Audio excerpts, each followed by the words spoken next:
महाराष्ट्रातल्या 36 पैकी 5 जिल्हे वगळता बाकी सर्वच जिल्ह्यामध्ये ईव्हीएम आणि ह्या जी व्हीव्हीपॅट आहेत त्याच्या पडताळणी संदर्भामध्ये अर्ज दाखल झालेले ती निहित प्रक्रिया आहे.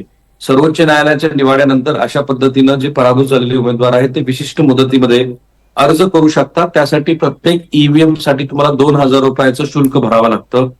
आता महाराष्ट्रामध्ये सर्वाधिक अर्ज आलेले आहेत ते पुणे जिल्ह्यातनं 11 उमेदवारांनी मिळून 134 ठिकाणी या अर्ज व्हीव्हीपॅट आणि ईव्हीएमच्या पडताळणी संदर्भामध्ये अर्ज केले. त्याच्या खालोखाल ठाणे जिल्ह्यामध्ये, त्यानंतर कल्याणमध्ये, अहिल्यानगरमध्ये, काही प्रमाणामध्ये नागपूर जिल्ह्यामध्ये असे हे जे 95 उमेदवार आहेत त्यांनी राज्यातल्या 1,00,000हून अधिक असलेल्या मतदान केंद्रापैकी साधारणपणे 755 मतदान केंद्रावरती या ईव्हीएम आणि व्हीव्हीपॅटच्या तपासणीची मागणी केलेली आहे.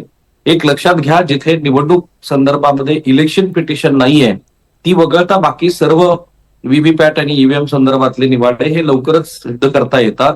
त्यासाठी जिथे हे मतदान झालेलं आहे, ज्या बूथवर झालंय त्या ठिकाणी ती जी आधीची मेमरी आहे ती पूर्ण इरेज केली जाते.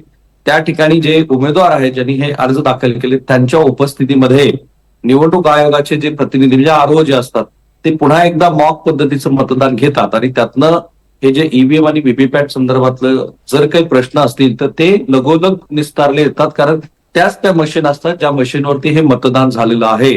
साधारणपणे उच्च न्यायालयाच्या निवाड्याप्रमाणे 6 महिन्याच्या आत इलेक्शन संदर्भातले कोणतेही प्रश्न निकाली लागायला हवेत.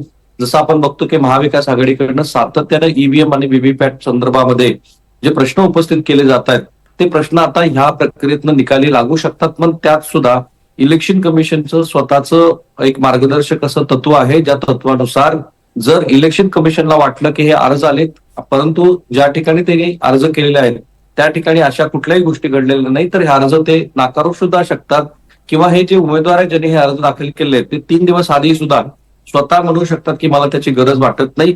परंतु सध्याची महाराष्ट्रातील राजकीय परिस्थिती पाहता असं होण्याची शक्यता कमी आहे आणि ह्या संदर्भातला सगळा निवाडा हा लवकरच महाराष्ट्राच्या समोर येईल की हे जे उमेदवार आहेत ज्यांनी ही मागणी केलेली आहे त्यांच्या प्रत्यक्षात पडताळणीमध्ये काय झालं. निश्चित. राहुल, धन्यवाद सविस्तर माहितीसाठी.